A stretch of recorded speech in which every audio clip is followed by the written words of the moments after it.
lift, run, shoot. Something that seems to be relatively important in your life. Where does that come from? Where did you get that mantra? Where did it start? What does it mean to you? That's just been my routine. I just like for years, it's just that's all, what I do. I had a full-time job up until, not too long ago. And so I would just think that I can't be in the woods every day. I can't be out scouting. I can't be hunting every day. So what can I do to move the needle in the right direction on self-improvement? And that would be like lift weights, run. I run the mountain here, or I run, miles every day, and then I shoot my bow every day. So this lift, run, shoot approach, this lifestyle, that's what every day I feel like if I can do this, I'm getting a little bit better. So now now people have kind of known about it. And when I first started, it was mostly it was just me. And, you always got supporters, but a lot of hunters were like, just, I don't know, not a lot of them, but plenty of them would talk shit about, training to hunt. What do you think? You're some professional athlete. This is bow hunting, blah, blah, blah. So it'd just be a good way just to, judge and talk shit. Now it's been, now there's some brands that are designed around training to hunt. So now it's a little more accepted, but what I do now is on the show here on my podcast, I'll bring people in, like Mike Glover, you mentioned, he came in, he did what I do, lift, run, shoot. And so I just share my routine with people. That's kind of what it is. Ever since I've known you, actually the first time I met you was in Vegas with Joe. You were eating a waffle. Yeah. You were already running, but I feel like you were already doing that. When did that come into the routine though? Because I suspect that always hasn't been the case. Like when you were deep into bow hunting and working your normal job, how did that running portion integrate into who you are? I always kind of ran a little bit, like 10Ks and things like that, just to get ready for football. I lived on the same road as the quarterback, so we would like get together and, all summer and just play catch basically. But we also would run this race here in town called the Butte to Butte, and it's in Eugene. It's just a 10K on July 4th. That was pretty much, and I still do it. So that's pretty much my running.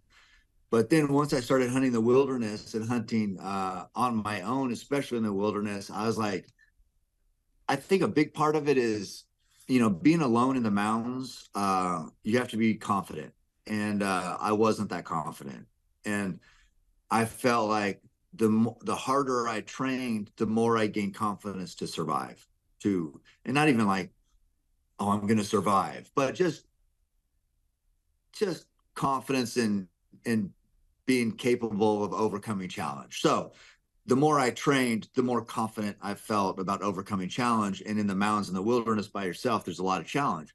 So I just started like, well, man, the harder I train, the better I feel. The better I feel, the more effective hunter I am. Because if you go out, lions, or they don't lack confidence. They know they're going to kill every time. So it's just like that confidence is such a key part to just being effective in the mountains. And so I was like, man, I can get better. I can get tougher. And so that's where it just kind of, what's the limit here? And I'm still trying to find the limit. I'm going to start my own club. It's going to be called Lift, Fight, Shoot. Okay. And then we'll have... I know you've been training a lot. We'll have two guys... Your wife is a beast. Oh, God damn. She's fucking 3-stripe black belt. She's like a world champion at jiu-jitsu. It's a very difficult dynamic to navigate. So can she choke you out?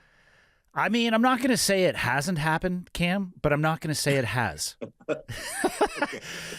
I know. Here's the thing. I follow along, and I know she's a beast. I know that's a whole different... I've never done that. The rolling, but so a lot of respect, and I know she's a badass, so that's pretty cool. For me, the best thing about getting shot is that I don't have to run anymore, because I hate it. And my gait is off. Like I still have some nerve issues in my left ankle, and I just like on a treadmill I would be okay, but I have to be so careful with like rocks or angles. Like for me, it's just I've rolled my ankle so many times, so. I probably would do that if I was still capable, but I'm literally at a place where I'm not. And that's when I found jiu-jitsu, I'm like, oh, why run when you can just stay and fuck people up? Yeah, I know. My sons have done it a little bit, and just it sounds miserable. I mean, you got some big, hot, sweaty guy laying on top of you, and you can't breathe, and you can't move, and you want to get out, and you can't do shit. It sounds like date night. What are you talking about? That's awesome. Yeah, I know that. There's no harder workout than a fight, so I can imagine that definitely gets your whatever you need out of exercise. I'm sure you get through that. Well, it's that, and for me, honestly, it's a lot of problem solving.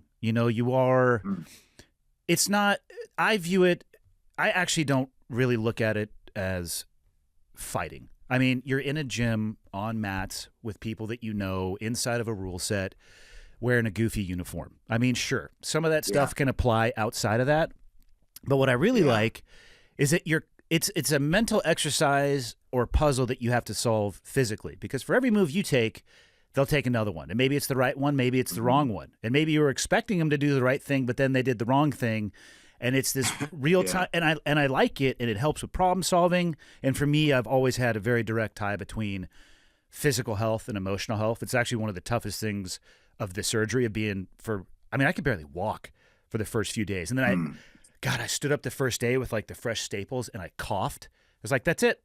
This is my life's over. Like, nobody gets better from this. Like, I will never heal from this. I'm just like, oh my God, it all just came out. And now a month later, I'm doing a lot better. But yeah, it's, I need you to talk your sons out of participating in jiu-jitsu, because they're both brick shit houses and they're way younger. Yeah. So I don't think they need it in their life. They should focus on running. I don't think they liked it anyway. So I think you're good to go. I said, it's like, it's, well, you would know better than me, but those first, just getting going probably feel it's helpless, rough. I'm sure. I mean, it's rough. Yeah. That's why a lot of people will describe it as like an ego destroying activity, because you don't know. I mean, at the end of the day, it's not magic. It's weight and it's leverage and it's angles. But if you encounter somebody who can use all of those things way better than you can, you're proper fucked. Yeah. And you're not getting out. Yeah. And there is a dude sweating on top of you. And, some people are into that. Some people are not. I'm not here to judge. So it's not for I know. So I don't think you have to worry about them. They are tough. But, I mean, it's one of those things where, I mean, I think once you start, you got to stick it out to where you get a little more, as with anything, a little more confidence, a little more ability. And it gets better over time. It gets better over time. And then eventually you can be the sweaty dude on top of somebody, dripping sweat into their eyes. Like, you're welcome. That's best case scenario. Yeah.